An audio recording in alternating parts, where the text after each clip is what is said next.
Katrina Halili, napaiyak sa ginawa ni Chris Lawrence kay Katie Halili. Kung bago ka lang sa channel na ito, huwag kalimutang mag-like, share, comment, and subscribe.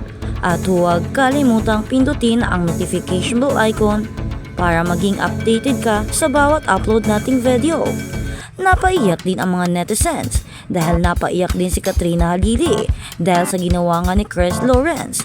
Isang emosyonal at nakakagulat na tagpo ang kamakailan lamang ay naging sentro ng usapan sa social media matapos umugong ang balitang hindi napigilang mapaluan ni Katrina Halili dahil sa ginawa ng singer na si Chris Lawrence para sa kanyang anak na si Katie.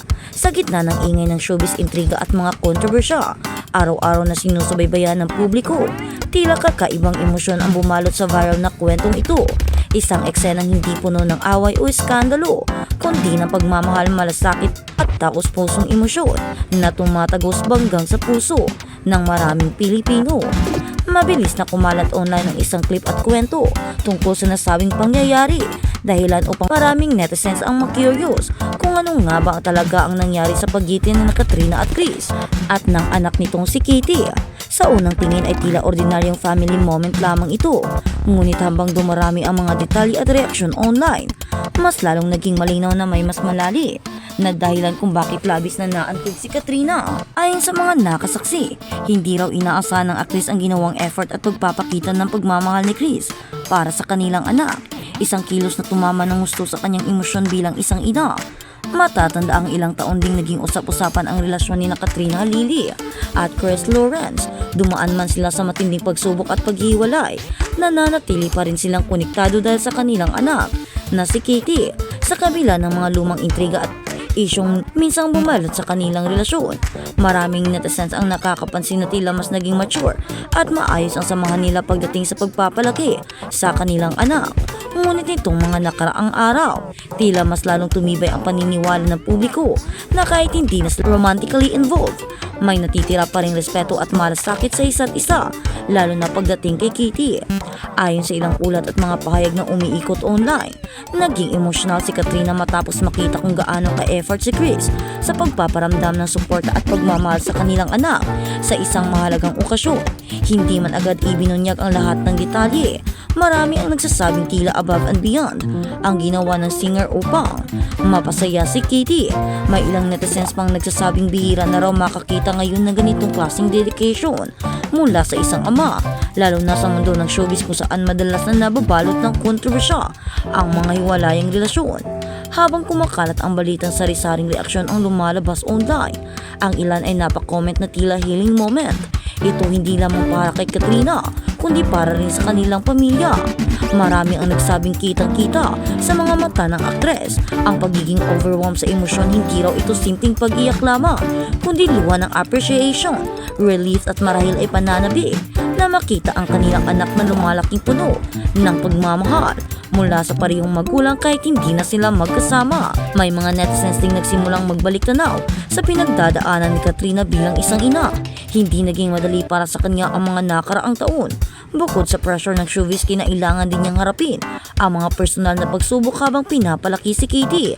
Kaya naman para sa marami ang makita siyang umiyak dahil sa isang magandang dahilan ay tila isang bihirang pagkakataon na nagpapaalala sa publiko na sa likod ng pagiging celebrity, isa rin siyang ina na handang gawin ang lahat para sa kanyang anak.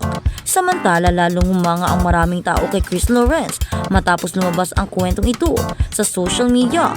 Maraming netizens ang nagsabing ibang klase raw ang ipinapakita ang pagmamahal at pagiging present father ng singer. Ang iba pa nga ay nagsasabing kahit ano pa man ang nangyari noon sa relasyon nila ni Katrina, malinaw na hindi nito hinahayaang maapektuhan ang kanyang pagiging ama kay Katie sa panahon ngayon kung saan maraming broken families ang dumaraan sa matinding conflict. Tila naging inspirasyon sa ilan ang maayos na co-parenting setup ni Katrina at Chris. At matatandaan mo kasi o makikita mo kung bakit nga ba diba nagpakasal na si Katrina sa iba. I mean, meron na siyang ibang kinakasama pero si Chris wala pa rin. Nananatili pa rin siyang nagkakaroon ng jowa pero wala talagang ginagawa niya yung tulad na ginagawa niya kay Katrina. Kaya naman makikita talaga natin kung sino ang totoong mahal niya si Katrina talaga dahil hindi mo naman mamahalin ang isang tao ng ganito katagal o hindi mo naman sila pagsisilbihan kung hindi mo naman sila mahal, diba? Tingnan mo nga naman, maayos na kaparenting, parang wala namang ang ganun. Sa setup pa lang nila Katrina, makikita mo talagang may pagmamahal pa. Pero sadyang nagdadalawang isip lang sila dahil siguro ay ayaw nilang maulit ang mga nangyari noong nakaraan at ayaw nila ring maudlot na naman. Ngunit gaya ng ibang viral stories at showbiz, hindi rin nakaligtas sa intriga ang emosyonal na tagpong ito. May ilang netizens na nagsimulang magtanong kung possible ba ang kanilang pagbabalikan. Ayon sa ilang fans, may kakaibang lambing at comfort pa rin umano sa paraan ng pakikutungo nila sa isa't isa.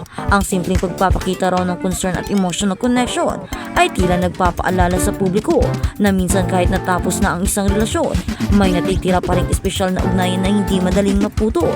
At yun nga ang nangyari kina Katrina, nananatili pa rin ang feelings nila sa isa't isa. May pagmamahal pa rin sila at puwang sa kanilang mga puso. Ngunit ang pagbabalikan ay wala muna sa kanilang isipan dahil priority nila muna ang pag-aalaga at pagiging ama at ina para sa kanilang mga anak. Pero marami ang nagsasabi at nakakita kung paano ang pagmamahal nila ay umaapaw at sumasabog talaga at talagang visible ito sa karamihan. Gayunpaman wala namang direktang payag mula kay Katrina o Chris tungkol sa posibilidad ng recondite romance. Sa ngayon tila mas pinipili nilang ituon ang kanilang atensyon sa pagiging mabuting magulang kay Kitty.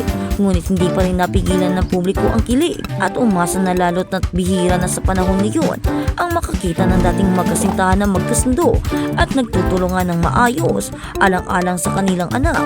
At bihira naman talagang makakita ka ng ganito kasweet na mag-ex. Kung hindi naman sila magkakabalikan, ano pang dahilan kung bakit sila ganito kasweet, ganito kalambing sa isa't isa? Alam naman natin na nakikita natin na mahal talaga nila yung isa't isa. Kaya ang katanungan ng karamihan, kung wala silang balak magkabalikan, ay bakit sobrang lambing nila sa isa't isa? Habang patuloy na umiikot online ang emosyonal na kwentong ito, maraming netizens ang nagsasabing ito raw ang klaseng na balitang kailangan ngayon ng publiko. Isang kwento ng pamilya, forgiveness at unconditional love sa gitna ng napakaraming negatibong balita araw-araw dahil sa hiwalayan, intriga at kontrobersyal sa mundo ng entertainment. Tila naging refreshing para sa marami ang makita sina Katrina at Chris nang magkasamang muli at tila binibigyang pag-asa ang isa't isa. Parang binibigyan ng tsansa. Ito ay naging inspirasyon ng karamihan na kahit na nabuwag na ang isang pag-ibig o nasira na, ay hindi ibig sabihin na wala ng tsansang magkabalikan o mabuo itong muli. Dahil sa ginawa ni na Katrina at Chris, binigyan nila ng pag-asa ang kanilang mga fans at taga-suporta na muling pagbigyan ang second chance na tinatawag nilang pangalawang pag-ibig. Kaya naman to Katrina at Chris, ano nga ba ang totoong relasyon ninyong dalawa? Mailan pang observes na nagsasabing posibleng mas naging malalim ang appreciation ni na Katrina kay Chris dahil sa nakita niya kahit abala ito sa career at personal na buhay, hindi pa rin nawawala ang commitment nito kay Katie bilang isang ina.